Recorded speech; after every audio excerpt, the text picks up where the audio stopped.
మా ఎన్డీఏ కూటమి నన్ను భగవంతుడికి కాపలాదారుడిగా, అంటే టీటీడీ బోర్డు మెంబర్ అంటే స్వామివారి ఆస్తులకి కస్టోడియన్స్, స్వామివారి ఆస్తులకి కాపలాదారులం.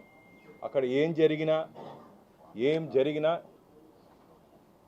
గతంలో ఏం జరిగినా దాన్ని కాపాడుకోవాల్సిన బాధ్యత మా మీద ఉంది. అసలు తిరుమల తిరుపతి దేవస్థానాలా, లేకపోతే గతంలో 2019 నుంచి 2024 వరకు వైసీపీ ఎస్టేటా అని చెప్పి నేను ప్రశ్నిస్తున్నాను. తిరుమల తిరుపతి దేవస్థానాలని వైసీపీ పార్టీ తన సొంత ఎస్టేట్గా మార్చుకునేది మిత్రులారు. ఇది చాలా దారుణమైన విషయం. నియమ నిబంధనలకు వ్యతిరేకంగా తిరుమల తిరుపతి దేవస్థానాల్లో ఇష్టానుసారంగా ప్యారలల్ కోర్టు, అంటే మామూలుగా ప్యారలల్ కోర్టు అంటే న్యాయస్థానాల్లో పోయి న్యాయస్థానాల ద్వారా సెటిల్ అవ్వాల్సిన అంశాలని వీళ్ళు ఇష్టానుసారంగా వీళ్ళే సెటిల్ చేసుకుంటూ వీళ్ళే తీర్పులు ఇచ్చుకుంటూ వీరికి కావాల్సిన వారిని తప్పిస్తూ వీళ్ళే సెటిల్ చేసుకుంటూ వీరే చేస్తున్నారు. గతంలో నేను మొన్న చెప్పడం జరిగింది, పరకామణి కేసు. రవి కుమార్ అనే వ్యక్తి పరకామణిలో దొంగతనం చేస్తూ పట్టుబడితే వారిని నామమాత్రపు సెక్షన్తో నమోదు చేసి లోక్ అదాలత్లో కాంప్రమైజ్ చేసి ప్రాపర్ ప్రొసీజర్ ఫాలో కాకుండా వారి దగ్గర నుంచి స్వామివారి ఆస్తులు రాయించుకున్నామని చెప్పి గొప్పగా చెప్పుకుంటున్నారే. అసలు మీకు ఆ అర్హత ఉందా అని చెప్పి అడుగుతున్నా.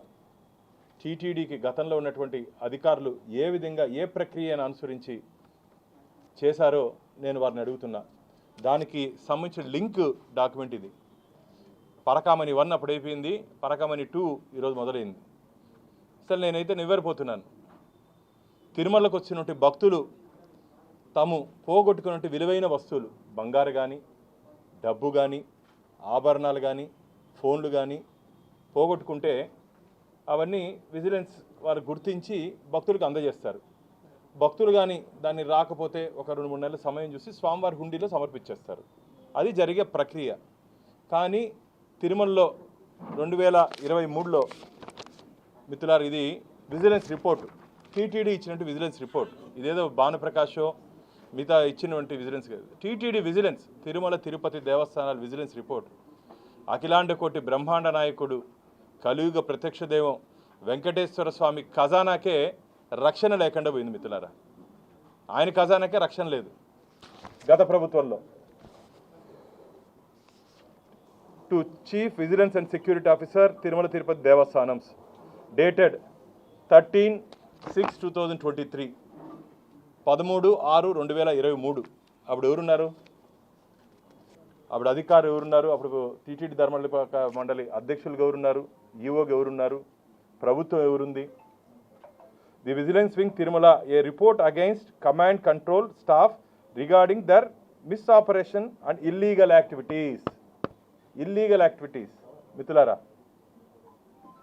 Submission of report regarding during the course of inquiry it was discovered that several members of the command control staff including VI Shivashankar, VI అంటే SI ర్యాంకు మిత్రులారా, Shivashankar, PSGs, HGs, vendors and AWPOs have been involved in the misuse of lost of articles and money belongs to the pilgrims. Clean first లైన్లో అర్థమైపోయింది. First లైన్లోనే మొత్తం staff కొంతమంది కుమ్మక్కెయ్యి భక్తులు సమర్పించుంటే కానుకల్ని misuse చేశారు, సొంత అవసరాలకు వాడుకున్నారు. అసలు ఒక్కొక్క రిపోర్టు కానీ చదువుతా అంటే దాదాపు ఇది 50 పేజీలు ఉంది మిత్రులారా. There was no record registers and they are misusing that articles, items, some given to the pilgrims, కొన్ని భక్తులకు ఇచ్చారు, and remaining one taken by the officer. అధికారులు తీసుకునేసారు మిత్రులారా. అక్కడ నుండి ఏం జరుగుతుంది కొండ మీద, ఏం జరిగింది కొండ మీద? అప్పుడు నుండి అధికారులు నిద్రపోతున్నారా? ఇంతంతా జరిగింది కదా. దీని ఫైనల్ రిపోర్ట్ చదువుతాను చూడండి.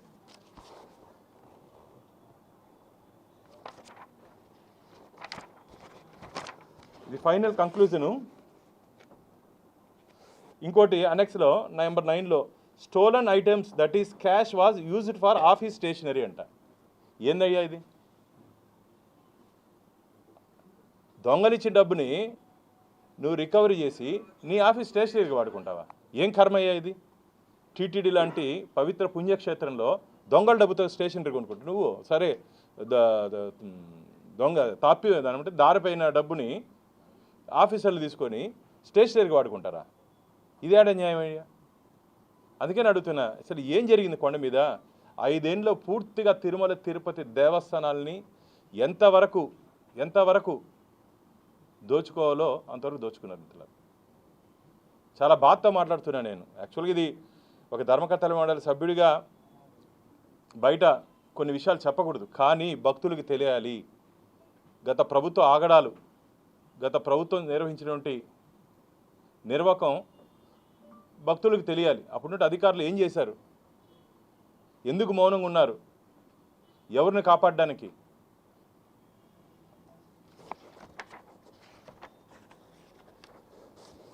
సజెషన్స్, విజిలెన్స్ రిపోర్ట్ సజెషన్స్ మిత్రులారా ఇది. Therefore, in the view of the above based information provided, it appears that the misoperation and illegal activities has taken place at the command control of TTD. The primarily preparator of these actions is identified as the in charge of Vigilance Inspector Shivashankar. Shivashankar మీద అభియోగాలు నిరూపణ అయ్యాయి. ఏం చేయాలి ఆయన్ని? మామూలుగా లడ్డు ఒక black మార్కెట్లో 10 లడ్డులు అమ్మితే, 2 రూములు బ్లాక్లు అమ్మితే, టికెట్లు బ్లాక్లు అమ్మితే ఇమీడియట్గా వాళ్ళని కేసు నమోదు చేసి ఎఫ్ఐఆర్ పెట్టి మేజిస్ట్రేట్ ముందు పెట్టి రిమాండింగ్ పంపిస్తారు కదా. మీరు ఎందుకు ఈయన వదిలేశారు? దీనివల్ల మీకు ఉపయోగం ఏం జరిగింది? ఈ కమాండ్ కంట్రోల్లో ఉన్నటువంటి ఈయన వల్ల ఏం ఉపయోగం జరిగిందంటే 23/4/2023లో పరకామంలో జరిగినటువంటి అవకతవకల్లో దానికి సంబంధించి వీడియో విజువల్స్ అన్నీ ఎరేజ్ అయిపోయాయి. ఆ రవికుమార్ వీడియోస్ అన్నీ లేవు అని చెప్పి భక్తులు చెప్తున్నారు మిత్రులారా. అది వాస్తవం. ఇప్పుడు ఇంకా లెక్క నెగ్గు తేల్చాలి. లేవు.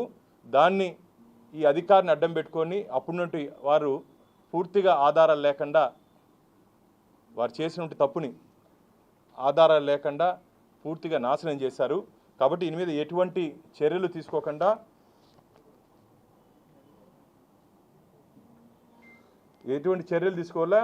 తీసుకోకుండా hence it is recommended that Mr Shivakumar VI GIS number 21666 B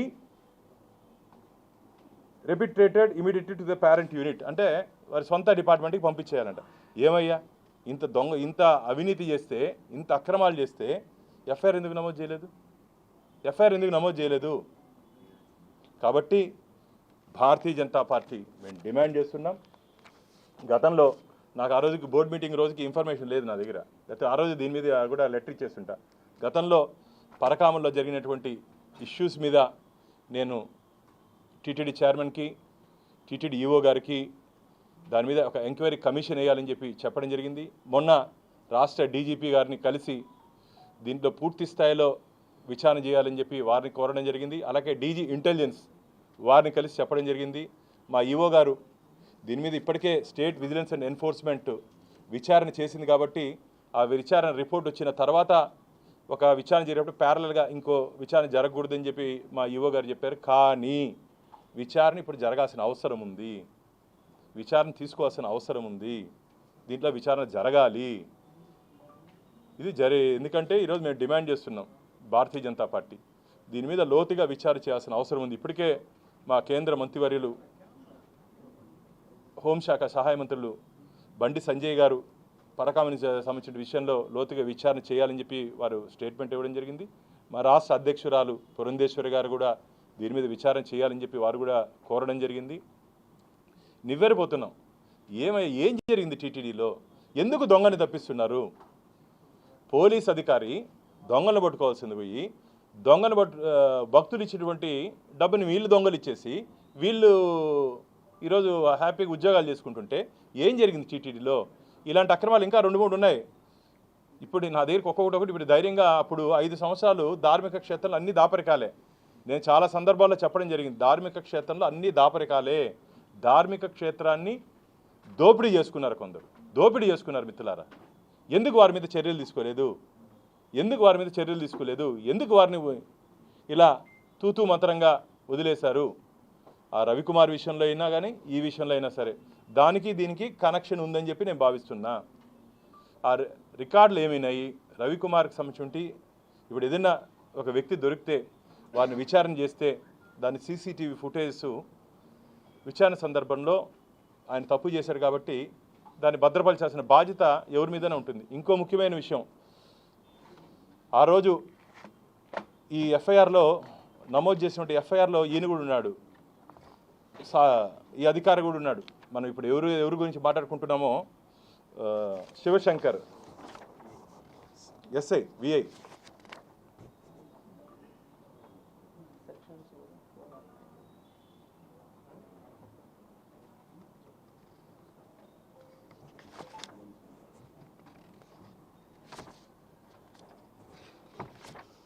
వారిని నాకున్నటువంటి ఇన్ఫర్మేషను ఆ రోజు రవికుమార్ని ఈ ఇన్సిడెంట్ జరిగిన తర్వాత వారిని తనిఖీ చేసే సమయంలో వీరు కూడా ఉన్నారు. ఆ విజువల్స్ అన్నీ ఇప్పుడు మనకు అందుబాటులో లేకుండా చేశారు కాబట్టి డీటెయిల్డ్ మీరు ఎంత తెలివిగా తప్పించాల్సిన చూసినా భగవంతుడు ఉన్నాడు, వెంకటేశ్వర స్వామి ఉన్నాడు. స్వామివారి ఖజానా కొల్లగొట్టిన వారిని ఎవరిని వదిలే ప్రసక్తే లేదు. ప్రతి పైసా తిరిగి స్వామివారి ఖజానాకి చేరాలని చెప్పే మేము ఈరోజు ఈ విషయాల్ని భక్తుల ముందు పెడుతున్నాం. స్వామివారి ఖజానా దాచుకున్న ప్రతి పైసా స్వామివారి ఖజానాలోకి రావాలి. భక్తులకు చేరాల్సిన డబ్బులు ఇలా అధికారుల జోబీలోకి వెళ్ళడం, భక్తులు పోగొట్టుకుంటే వస్తువులు అధికారుల జోబీలోకి పోవడం ఇది మంచిది కాదు మిత్రులారా. కాబట్టి దయచేసి ఈ విషయంలో ఇప్పటికే నేను రాష్ట్ర ముఖ్యమంత్రి గారిని కూడా మా రాష్ట్ర అధ్యక్షురాలు గారితో చెప్పడం జరిగింది. తొందరలోనే రాష్ట్ర ముఖ్యమంత్రి గారిని ఈ పూర్తి వివరాలతో, మా దగ్గర ఉన్నటువంటి ఈ పూర్తి వివరాలతో మేము కలవబోతున్నాం. ముఖ్యమంత్రి గారి దృష్టికి తీసుకుని వెళ్ళి ఈ దేవస్థానం, ఎందుకంటే ప్రక్షాళన స్వామివారి దగ్గర నుంచే, తిరుమల దగ్గర నుంచే మొదలు పెడతామని చెప్పి చంద్రబాబు నాయుడు గారు చెప్పడం జరిగింది. కాబట్టి ఆ విధంగా ఈ కేసుని ముందుకు తీసుకుపోతాం. దీంట్లో during the course of enquiry vigilance wing obtained and checked the register of the command control in pilgrim gold articles register. On observation, it is found that in the page 116-223-2023 mentioned that the main hundi V.A. Ramakrishna deployed the following items, that is ring,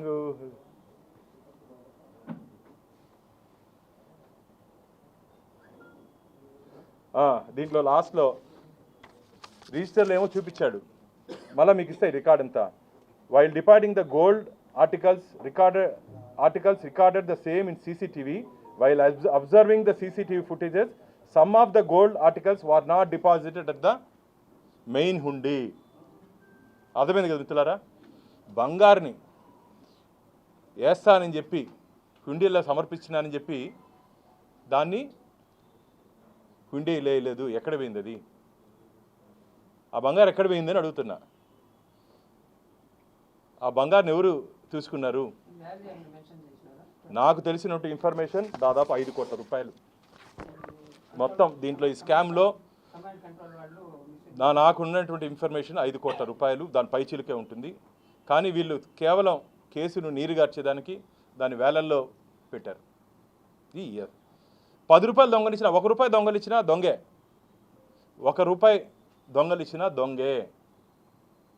స్వామివారికి హుండీలు వేసేదాన్ని కూడా ఇది నేనేం మాట్లాడట్లేదు మిత్రులారా, ఇవన్నీ vigilance report పూర్తి ఆధారాలతో మాట్లాడుతున్నాను నేను. కాబట్టి గత ప్రభుత్వం నుండి పెద్దలు, గత ప్రభుత్వం నుండి కొందరు ఉన్నతాధికారులు దీంట్లో పాత్రదారులు, సూత్రధారులై ఈ కేసులన్నింటినీ నీరుగార్చే ప్రయత్నం చేశారు. వారందరూ ఇప్పుడు బయటికి రావాలని చెప్పి వెంకటేశ్వర స్వామి భక్తుడిగా భారతీయ జనతా పార్టీ తరఫున మేము డిమాండ్ చేస్తున్నాం.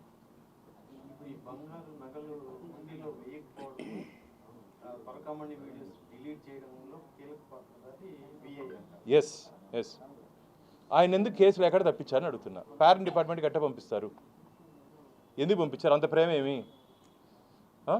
ఒక లడ్డు 5 లడ్లు మన బ్లాక్లో రండి 5 లడ్లు అమ్మినోడిని, ఒక రూమ్ అమ్మినోడిని, ఒక టికెట్ అమ్మినోడిని శిక్షించాలి. భగవంతుడి దగ్గర ₹1 అవినీతి చేసినా శిక్షించాలి.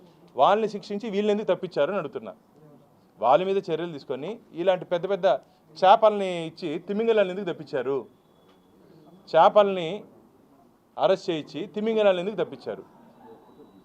ఇది అసలు నాకైతే ఇంకొందరు వచ్చి చెప్తున్నారన్న మా దగ్గర ఇంకా ఇన్ఫర్మేషన్ ఉంది, గత ప్రభుత్వంలో మేము చెప్తే మాకు ఎక్కడ మా మీద ఏదైనా చర్యలు తీసుకుంటారు భయపడి చెప్పలేదు. చాలామంది మాట్లాడుతున్నారు నాతో వచ్చి వ్యక్తిగతంగా మీకు ఇంకా ఇన్ఫర్మేషన్ ఇస్తూ ఉంటున్నారు. కానీ భక్తుల మనోభావాలు బాధపడకూడదు, గాయపడకూడదని ఇంకా నా ఇన్ఫర్మేషన్ ఉన్నా మీకు చెప్పట్లేదు మిత్రులారా. ఇంకా చాలా ఇన్ఫర్మేషన్ ఉంది. ఎందుకు చెప్పట్లేదంటే మా పరిధికి ఒక ధర్మకర్తల మండలి సభ్యుడిగా లేకుండా ఉంటే ఈరోజు విషయం వేరేగా ఉండేది. కేసు మీద మీరు వారం రోజులుగా పోరాడుతున్నారు. రాష్ట్రంలో కూటమి ప్రభుత్వం ఉంది, సాక్ష్యాధారాలు పక్కాగా ఉన్నాయి. ఇంతవరకు కూడా కేసు నమోదు చేయకపోవడానికి కారణం అదే ఈఓ గారు దీని మీద ఇప్పటికే state vigilance and enforcement enquiry జరిగింది కాబట్టి ఆ నివేదిక వచ్చినాక, ఎందుకంటే ప్యారలల్గా ఇంకో ఎంక్వైరీ జరగకూడదని చెప్పి గౌరవ ఈఓ గారు చెప్పడం జరిగింది, టీటీడీ ఈఓ గారు. కాబట్టి వెయిట్ చేస్తున్నారు. అంటే అదే కల్తీ వ్యవహారంలో ఈస్ట్ పోలీస్ స్టేషన్లో టీటీడీ కేసు నమోదు చేసినాక మరోసారి కూడా ప్రత్యేక సిట్టు విచారణ చేస్తారు. దీనిపైన మాత్రం ఎందుకు కేసు? అందుకనే ఇప్పుడు మేము ముఖ్యమంత్రి గారి దృష్టికి మేము తీసుకోబోతున్నాం. కేసు ఓపెన్ చేసే అవకాశం లేదు. హైకోర్టులో పిల్లేసేదానికి మేము రెడీగా ఉన్నాం. హైకోర్టులో ఒక వెంకటేశ్వర స్వామి భక్తుడిగా ఒకవేళ మీరు చెప్పినట్టు లోకాయుక్తలో రాజీ అయితే దీన్ని ఓపెన్ చేయలేము అని ఒకవేళ లీగల్ ఇస్తే హైకోర్టులో పిల్లేసి విచారణ చేయించే అవకాశం, అధికారం ఉంది. ఎందుకంటే నేను మా అడ్వకేట్తో కూడా మాట్లాడాను. వెంకటేశ్వర స్వామి భక్తుడిగా నేను మొదట వెంకటేశ్వర స్వామి భక్తుడిని, మళ్ళా వెంకటేశ్వర స్వామి సేవకుడిని. మొదట నేను వెంకటేశ్వర స్వామి భక్తుడిని, మళ్ళా వెంకటేశ్వర స్వామి సేవకుడిని. కాబట్టి భక్తుడిగా సేవకుడిగా ఎంత ప్రయత్నం చేయాలో చేస్తున్నా. ఒకవేళ పొరపాటున మీరు చెప్పినట్టు అంశాలు ఏదైనా లోకాయుక్తలో ఉన్నటువంటి టెక్నికల్గా ఏదైనా దీని మీద ఎఫెక్ట్ ఉంటే నేను హైకోర్టులో ఖచ్చితంగా దీని మీద ఇంకొక 10 రోజులు లోపల వివరాలు వస్తాయని చెప్తున్నారు అధికారులు. రాకపోతే దీని మీద నేను న్యాయస్థానం ద్వారా విచారణ, ఎందుకంటే టెక్నికల్గా ఒకవేళ సూట్ కాకపోతే న్యాయ పరిధి చేసుకునే అవకాశం ఉంది. దొంగలు ఎవరు తప్పించుకునే అవకాశం లేదు మిత్రులారా. ఎవరు కానీ ఈ కేసులో ఎంత స్థాయిలో వ్యక్తులైనా సరే మేమైతే వదిలే ప్రసక్తి లేదు. అందరినీ స్వామివారి ముందు, శ్రీవారి భక్తుల ముందు, చట్టం ముందు మేము నిలబెట్టబోతున్నాం. గతంలో ఉన్నటువంటి టీటీడీ ఉన్నతాధికారికి రాజకీయ పలుకుబడి ఉన్న నేపథ్యంలో ఈ కేసు తీరుగారుస్తున్నారని చెప్పి కూడా వాదన. అంటే ఒక చిన్న విఐ పైన కేసు మొత్తం ఇరికించి మిగతా వాళ్ళందరూ తప్పుకుంటున్నారు.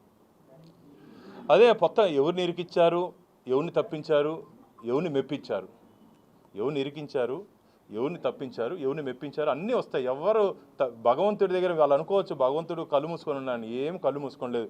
ఇవన్నీ బయట వచ్చిందంటే స్వామివారి కళ్ళు తెరిచారని అర్థం. ఇవన్నీ ఇన్ని రోజులు లోపల ఉన్నాయి, ఈరోజు బయటపడిందంటే స్వామివారి అనుగ్రహంతోనే ఇది బయటపడుతున్నాయి. ఖచ్చితంగా మేము పోరాటం చేస్తున్నది కూడా స్వామివారి పవిత్రత కాపాడుకోవాలని మేము మా ప్రయత్నం తప్ప ఎవరినో వ్యక్తిగతంగా టార్గెట్ చేయాలనో ఎవరినో వ్యక్తిగతంగా ఇబ్బంది పెట్టాలనో మాకు లేదు. టీటీడీలో జరిగినటువంటి అన్యాయాల్ని అరికట్టాలి. జరిగినటువంటి ఇంకా భవిష్యత్తులో మేమున్న సమయంలో ఎట్టి పరిస్థితులను దేనికి అవినీతికి అవకాశం ఆస్కారం లేకుండా మా ధర్మకర్తల మండలి మేము ముందుకు పోతున్నాం.